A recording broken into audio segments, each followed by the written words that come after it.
This one is a 1965 Remington Premier. I'm going to show you how to use the functions and make sure they all work.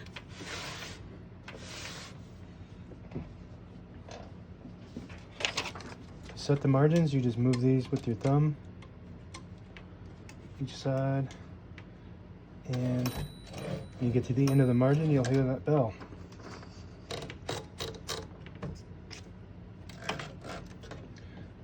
This line space contracts up and down because it's meant to fit in its case. I'll show you how that works later. But if you have it down, it won't slide right. You gotta just pop it up.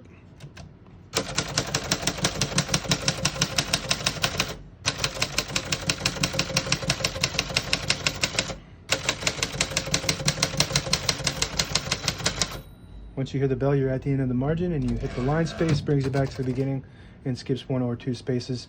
Right now we have it on 1, but if you want it on 2, you just push that down like that and it'll skip 2 spaces.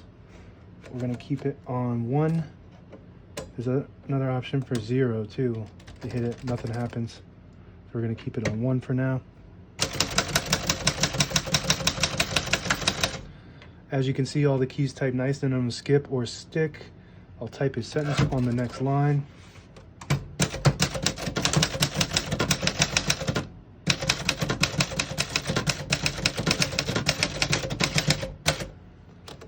Types very nice actually. It's a newer vintage machine compared to a lot of the other vintage ones, and it's made a little bit different. It's made in Holland, so it's got a different style to it, but I believe it was still designed by the American Remington company.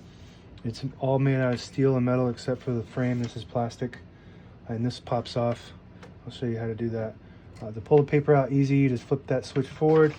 It releases the rollers underneath the platen, allowing you to pull the paper out easy or load thicker paper like carbon copy or cardstock. It's got a backspace on the top left here.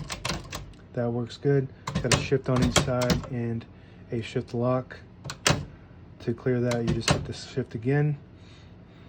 So we're going to go into the interior, and you just pop this off either from the top or the bottom.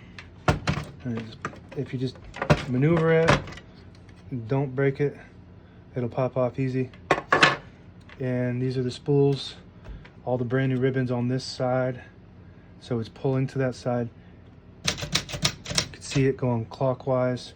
And if you want to switch directions, you just pull that function to the right and it'll start pulling counterclockwise to that side. But we're going to keep it pulling to that side, so we're going to just do that again.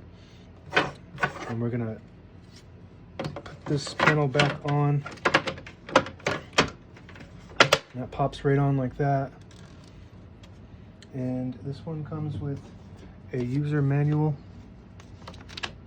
and top cover for the case.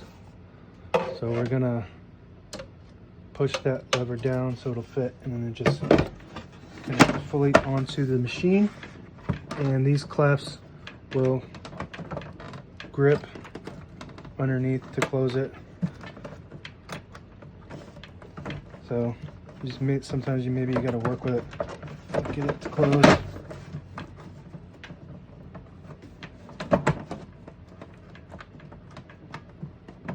There we go. So it takes a little practice, but now you can carry this. That side's still not, but if you work with it, there it is. Sorry about that. And you can carry it. It's very compact and light, about 5 or 6 pounds maybe. So real easy to carry, and just bring it with you wherever you go. Now available on eBay or Etsy. Search Brooksaw Antiques.